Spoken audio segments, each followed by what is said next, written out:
La loi du 20 novembre 2023 a instauré un conseil de juridiction auquel les parlementaires sont conviés une fois par an.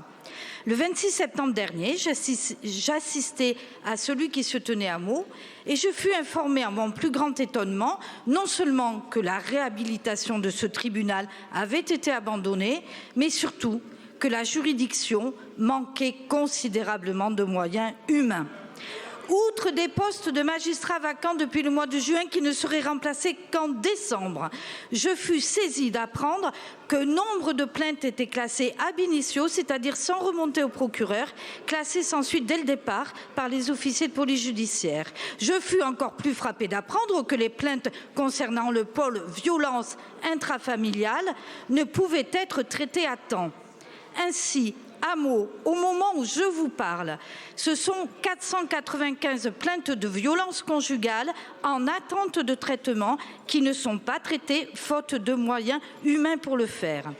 À l'heure où une femme décède tous les 3 jours victime de son conjoint ou partenaire, à l'heure où les tentatives de féminicide ont augmenté de 23% en 2023, quand allez-vous enfin, Monsieur le Ministre, vous donner les moyens de votre politique? Il ne suffit pas en effet de créer des pôles vifs pour venir lutter contre les féminicides, faut-il encore leur donner les moyens de travailler?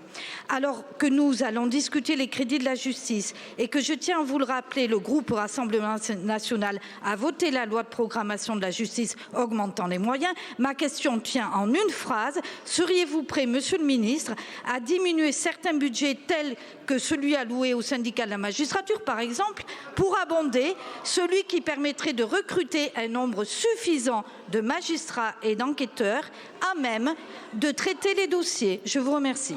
Merci Madame la députée. La parole est à Gérald Darmanin, garde des Sceaux, ministre de la Justice.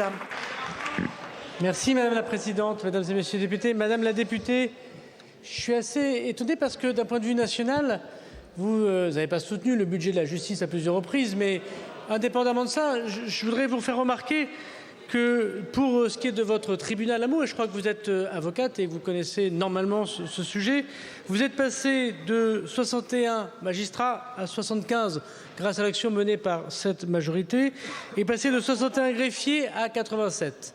Alors ça m'inquiète de votre point de vue national, mais du point de vue local, étant élu local moi-même, je m'étonne aussi parfois de ce que je peux entendre. Vous venez de dire que vous avez appris lors de votre conseil de juridiction qu'il y avait eu un arrêt de construction sur le tribunal. Je suis venu le 8 septembre dernier dans votre circonscription. Vous n'êtes pas venu. Bon, la presse était présente. Madame la députée, je vous ai évidemment invité. Vous n'êtes pas venu. Mais de toute façon, ce n'est pas très grave, Madame la députée, puisque il y avait un article du Parisien.